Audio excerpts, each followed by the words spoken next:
Wise card not working in store. Fix. If your Wise card isn't working in store, follow these simple steps to resolve the issue. Step 1, check your balance.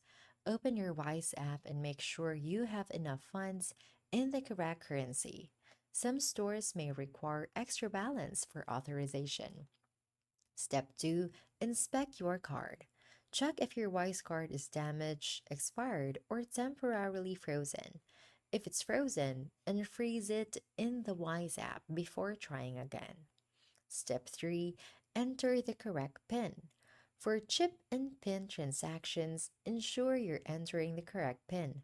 If you have forgotten it, you can view or reset your PIN in the app. Step 4, enable payments. Go to your WiseCard settings and confirm that an in-store payments are enabled.